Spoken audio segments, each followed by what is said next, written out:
Catatan minggu ini, alasan menolak ide Presiden 3 periode. Ide dari Muhammad Qodari, Indobarometer. Boleh saja melahirkan ide pemikiran Presiden 3 periode.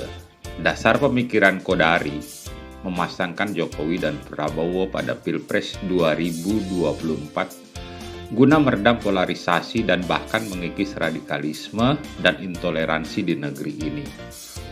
Dengan kebijakan komprehensif nantinya di pemerintahan karena kuatnya porsi parpol di parlemen. Tapi ini akan melahirkan presiden buruk bagi demokrasi kita ke depannya. Kenapa begitu? Ada beberapa alasannya. Pertama, jika alasannya meredam polarisasi masyarakat oleh Pilpres, saya setuju.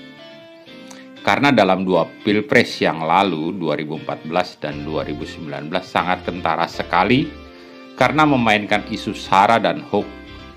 Dengan kata lain, menghalalkan segala cara demi suara. Apakah tidak mungkin Pilpres 2024 nanti bukan dua pasang kandidat saja?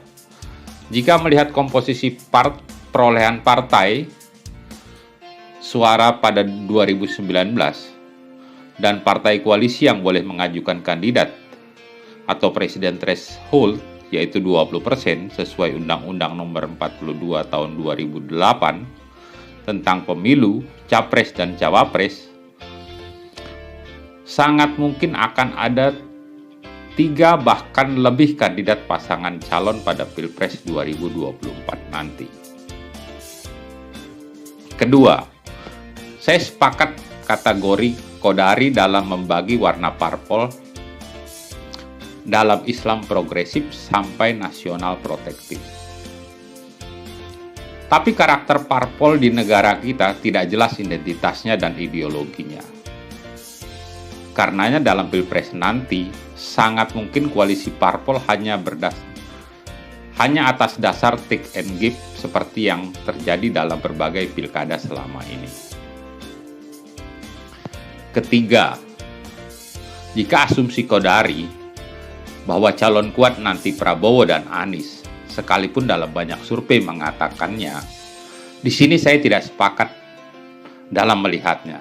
Alasannya, karena Prabowo dalam Pilpres nanti usianya yang di atas 70 tahun, agaknya kurang oke bagi pemilih generasi Z yang jumlahnya sangat besar, sekitar 35% nanti.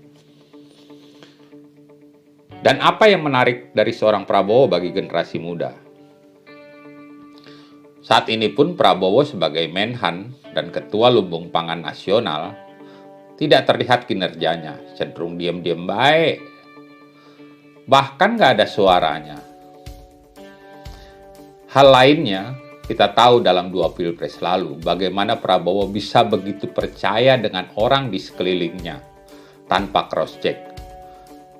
Ada sebuah lembaga survei dalam Quick Count menyatakan Prabowo menang Pilpres saat itu. Apa jadinya jika dia menjadi orang nomor 1 di negeri ini? Agak dilematis jika koalisi parpol mencalonkan Prabowo lagi, karena hitung-hitungan suara yang diperoleh rasanya tidak mungkin oke jika lebih dari 2 kandidat. Anies Baswedan. Bisa jadi Anies diusung oleh parpol yang memainkan identitas seperti biasanya, yaitu PKS.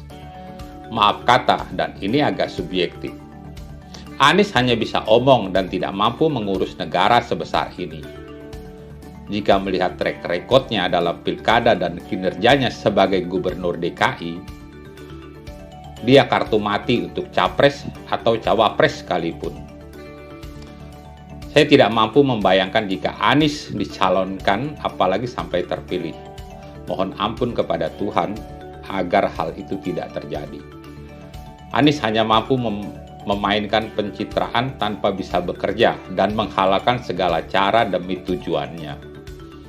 Indonesia tidak layak dipimpin oleh orang yang memainkan politik identitas seperti Anies. Karenanya bisa jadi di tahun mendatang survei-survei akan berkata lain. Ingat, elektabilitas Jokowi baru terlihat di akhir 2013 atau di awal 2014, bukan? 4. Jika dasar pemikiran itu untuk tidak terpolarisasi oleh isu identitas dengan framing agama dalam pilihan politik, terutama pilpres, kenapa tidak sejak saat ini setidaknya civil society maupun lembaga-lembaga seperti NU, Muhammadiyah, MUI menyuarakan agar pilihan politik tidak di-framing dengan diksi-diksi keagamaan yang selama ini dimainkan oleh para politisi dan diamini oleh parpol. Bahkan jika perlu, ada undang-undang yang mampu mengatur atau memberi otoritas kepada KPU agar parpol yang memainkan isu identitas atau SARA agar diberi sanksi dalam pilkada maupun pilpres.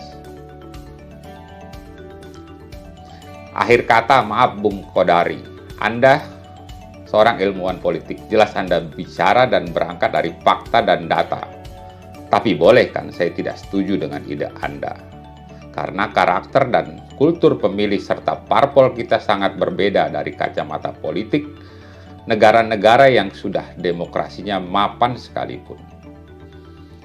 Sekalipun dasar demokrasi kita tetap sama, tapi perilaku pemilih maupun parpol di negara kita bisa sangat berbeda karena terkait kultur masyarakatnya, bukan? Tapi mungkin kita sepakat pada satu hal, bahwa politik itu dinamis dan sangat cair. Juga terkait peluangnya, bukan? Salam NKRI.